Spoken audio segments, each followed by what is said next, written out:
Being with people who don't listen is lonelier than being alone.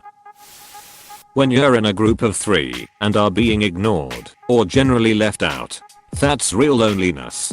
Deleted. The most annoying thing is when you have something to say and start to tell a story, but then they interrupt you to talk to each other about something mildly related. Then each time you try to finish your story they keep doing it. I don't know anyone over the age of 27 to 28 who tolerates friends like this. You reach a certain point and you realize you don't have to put up with bullshit. I wish I didn't see it like this. I was the third wheel amongst my friends, so I decided to stop contacting them. Surprise surprise, I've not spoken to any of them in nearly 2 years, as I did all the chasing. I'd love to say I'm better off now, but honestly it'd kill to go for a beer with someone, even if I was going to be ignored. Robin Williams. I used /0 to /0 think that the worst thing in life was /0 to /0 end up /0 alone. /0 it's /0 not. The worst thing in life is /0 to /0 end up with /0 people who make you feel alone. Edit. Apparently written for Robin's character by Bobcat Goldthwait in the film World's Greatest Dad. This is why I spend most of my time alone. Sends hugs, you're not alone bro. I send hugs to you for sending hugs to him. Then I'm sending hugs to you as well, my dude sends hugs. True. It gets to a point where even you stop caring about what you had to say, if that makes sense. Edit. Wow. Thank you for the upvotes and a reward. A guy from my job never talks to anyone. I always tried to get him to talk. I would make a corny pun or point out something new about him. One day I asked him why he didn't talk, and he took a while and said, when people tell you to shut up for so long, you just learn to just shut up. I take my lunches around the time he takes his and ask him questions about his life and sit there and just listen. The other day he stops what he was doing just to tell me about something. It shocked me, and he smiled. The rest of the day I was so happy knowing he saw me, got excited, and spoke to me. When people tell you to shut up for so long, you just learn to just shut up. That shit got me tearing up. I liked him the first week when starting my job. I talk to him every time we work. It took 9 months for him to finally start giving me more than 1-word answers. And when he started opening up, it crushed me to know someone I cared for so much went through so much. The worst part is when he tells me these things he shows no emotion. Like he's used to it. He's been hurt for so long it's his normal. I grew up with a parent that continued to use things I say against me and leveraged my interests me as a way to punish or control me. I've somehow managed to be married to someone for 10+ years that exhibits similar behavior. Work in a cutthroat GOP dependent industry, anti-GOP, where everyone tries to get info on their peers through casual conversation so they can manipulate it to put themselves on higher ground.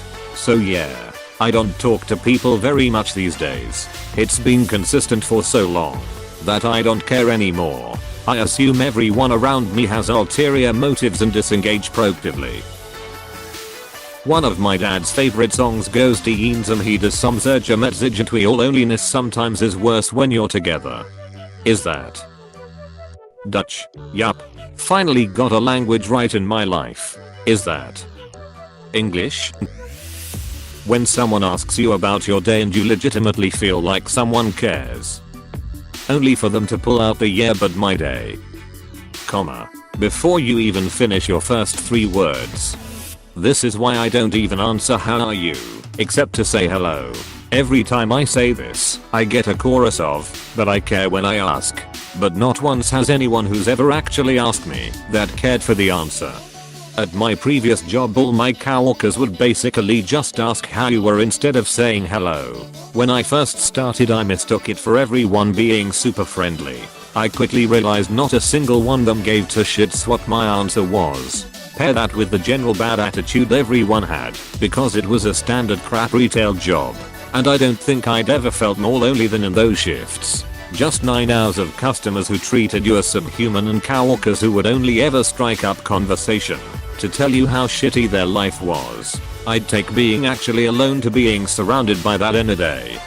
To be fair, while I would, and often am, willing to listen to people talk to me about how they really are. When someone asks me, hey, how are you?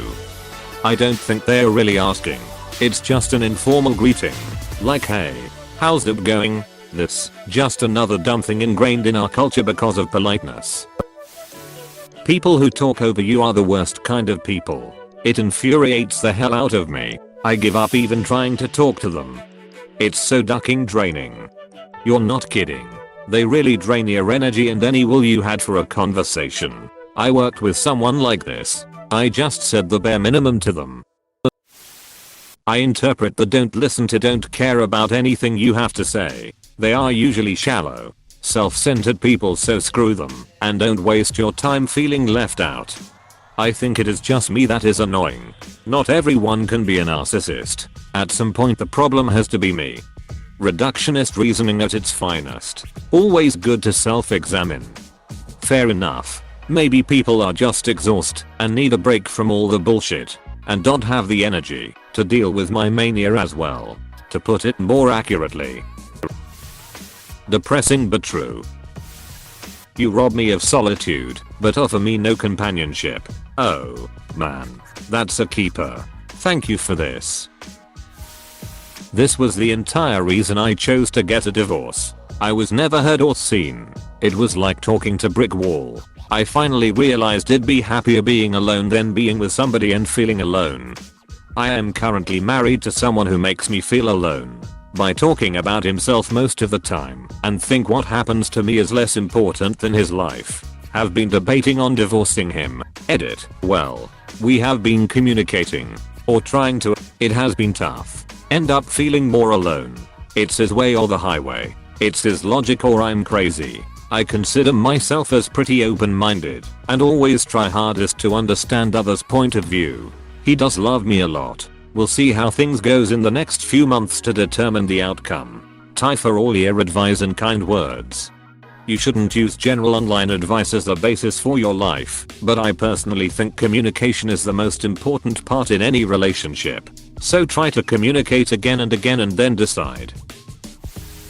I just called 4 hotlines for depression and came out even sadder than I was previously. This was the first time I did this, and I'm never going to do it again.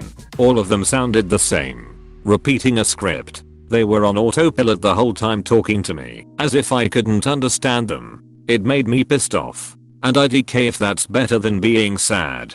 Just fed into my thought process that life is just a never-ending, meaningless cycle. We live, reproduce, die, over and over, like everything on the planet. What is the point? And within that even, we have more cycles of waking up, going to do some task allotted to you, then come back home, sleep and repeat. I wouldn't mind dying, but I certainly wouldn't seek it out.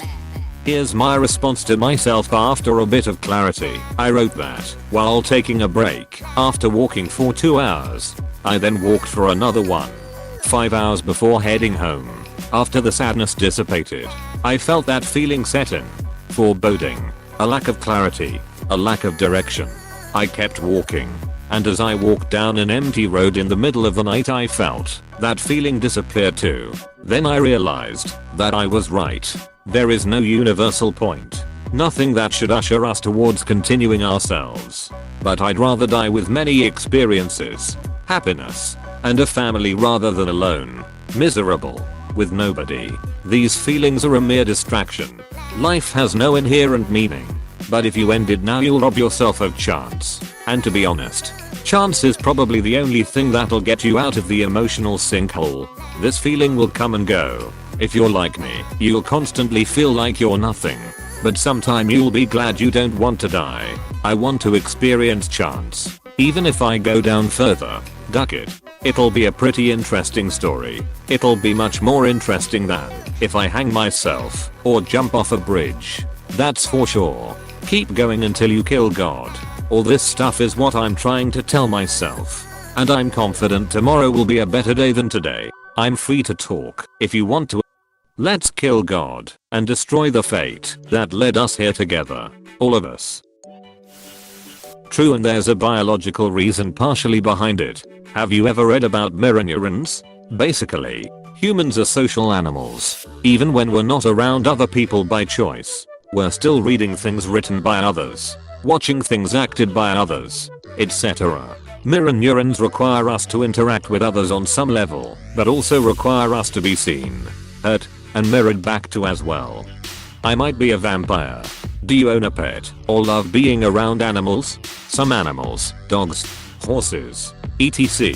mirror us back and helps fulfill some of the reciprocity that mirroring requires. If it's not possible to own a pet, even just taking a friend's dog for a walk or volunteering somewhere with animals can be helpful. I was a therapist dog owner / handler for a few years, and it was the primary reason we loved visiting nursing homes, particularly patients with some form of dementia / Alzheimer's or schizophrenia. The immediate calming that took place was not only remarkable, it was easily one of the biggest gifts of my life, to be present to witness something so incredibly moving. There's sometimes an actual moment where you can feel a person being truly seen. Gives me goosebumps even now just thinking about it. This makes me wonder if posting on social media like Reddit, Instagram, etc. and receiving likes, upvotes and replies gives users a small neurological dose of what it feels like to be seen. Yep, spot on.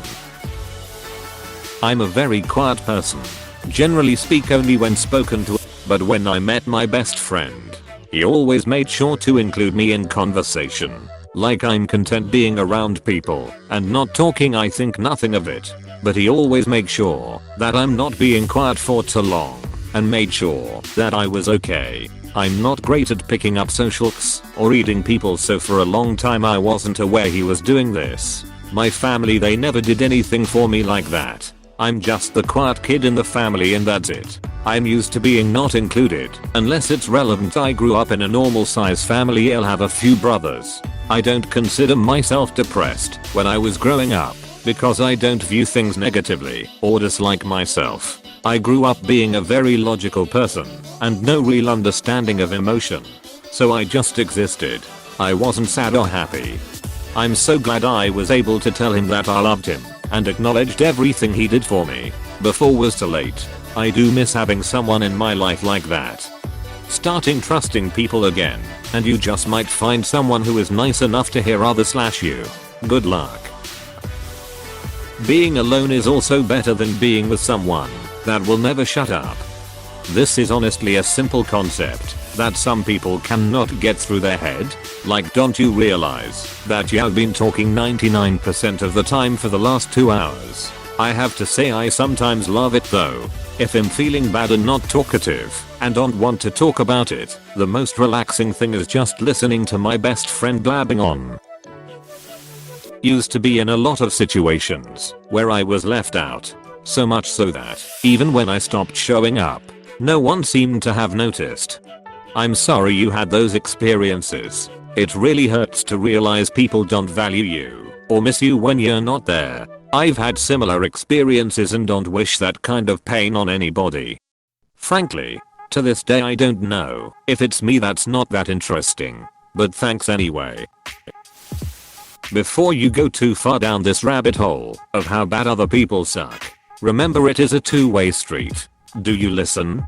Do you know what is going on in their life? Do you care about their triumphs and struggles? Are you just waiting for your turn to talk as well? What happens if you find yourself still feeling lonely despite the efforts you have made to do all these things with others? Slowly get out of their lives and go make your own.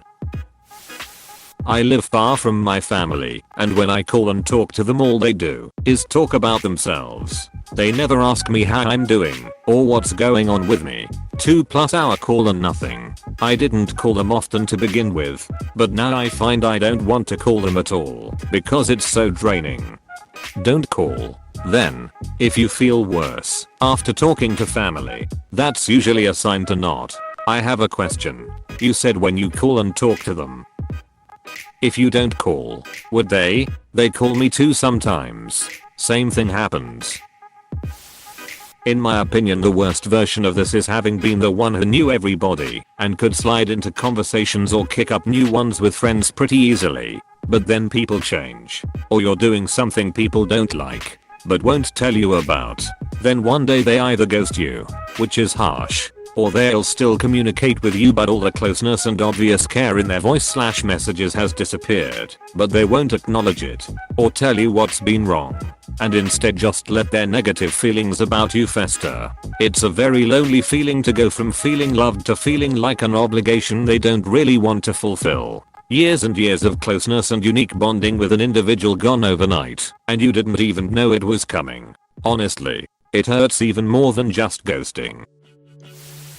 So true. Both my parents are narcissists, and I was explaining to someone the other day about how it affects you to not feel heard ever, even about the little stupid things. For example, growing up I hated red meat, probably because of my parents' terrible kitchen hygiene, but that's another story. But every night for dinner, they'd ask if I wanted meatballs for dinner. No? Okay, how about pork chops? Steak?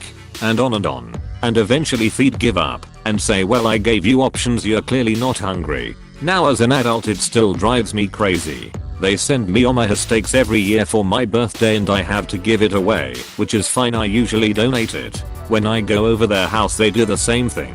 Hey, we're cooking steak for dinner. How do you want yours cooked? It sounds stupid, and I know this is incredibly privileged of me to complain about. But when you don't feel heard about the little things, how will you ever feel heard about the big things? A few months ago my horse was really sick and was hospitalized. My best friend knew I was sleeping or eating because I was waiting for the vet to call me to figure out if I needed to put my horse down or not. She DoorDashed me tequila from a local restaurant, and it was exactly what I would have ordered. She got me an appetizer, a meal, and a dessert, and it meant so much to me. The gesture itself was so generous, but also the fact that she actually listens to me and knows me that well, that she picked out all foods that she knows I would love. I meant more than she realizes it did. I feel you about being offered meat all the time. My folks love steak, pork chops, burgers, etc. And I can only do meat 3 to 4 times a week. When they ask why I'm not eating it, I tell them that eating meat so frequently makes it less satisfying. Meat production is also a very inefficient industry that is heavily subsidized, and I don't really want to take part in that. When I mention these things it's like they become slightly offended. They will ask the same thing the following week, as though they forgot what I told them by now. Then it leads to me just not explaining myself, because they are easily upset by it. I don't personally care about their diet habits/choices, but those are my reasons why I don't eat meat as frequently as they do. Hey, thanks for watching, and don't forget to subscribe.